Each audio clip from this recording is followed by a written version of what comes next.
Sisy Arial Reed grew up under the Castro regime in Cuba. She came to the U.S. as a refugee in the Mariel Boatlift of 1980 when she was 16.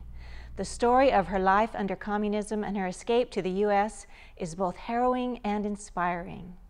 My father was totally against the government when Castro came in, and then he started not doing the things that he had promised to do, and he, from the beginning, started killing people. So he started a resistance movement against Castro then? Yes, he did. So was he in danger? Was your father in danger? All the time. Oh. Constantly, yeah. Sisy's parents started doing the paperwork to leave Cuba when she and her brother were babies, but the Castro government cut off all immigration around 1968. Nobody was able to get out of Cuba, so we were stuck. There was just no way out. Tell me about your life in Cuba. What was it like growing up there? And one of the hardest things was you had to wear a handkerchief around your neck. That it was a demonstration to show the government that you agreed with the politics, that you were part of the movement, that you were a communist. And of course my mother wasn't, neither was my father.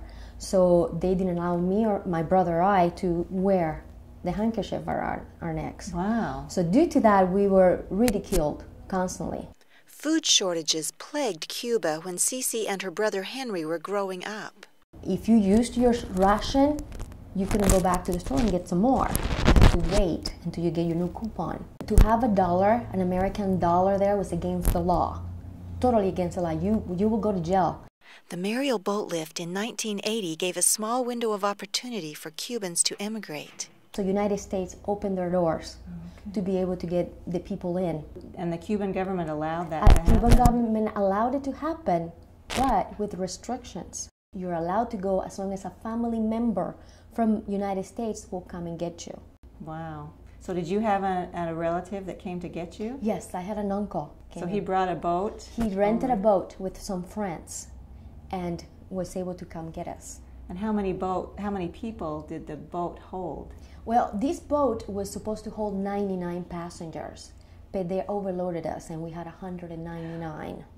The Cuban government systematically humiliated those who left the country. I remember the last thing I saw as I turned around that we were leaving, there was a big banner against the building with big red letters so we could see it.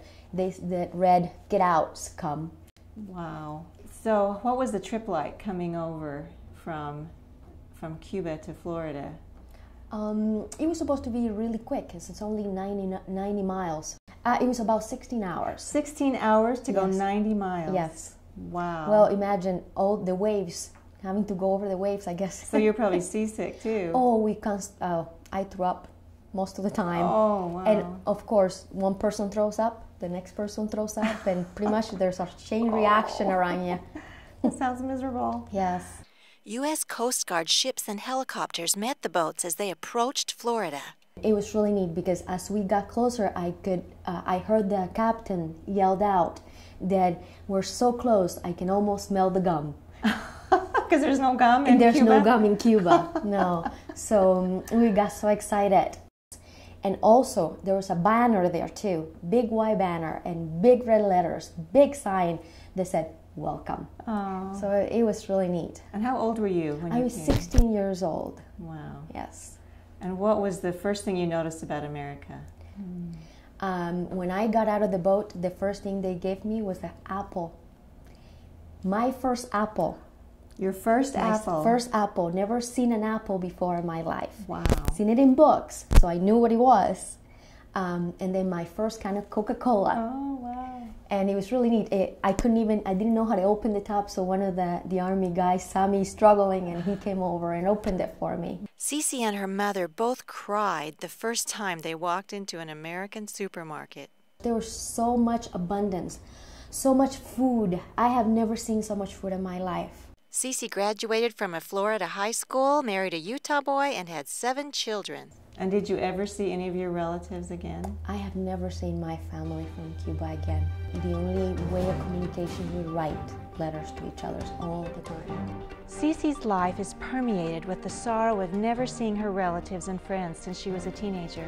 But it's also filled with the courage and determination it takes to start a new life in a strange land. We're proud to call her an American.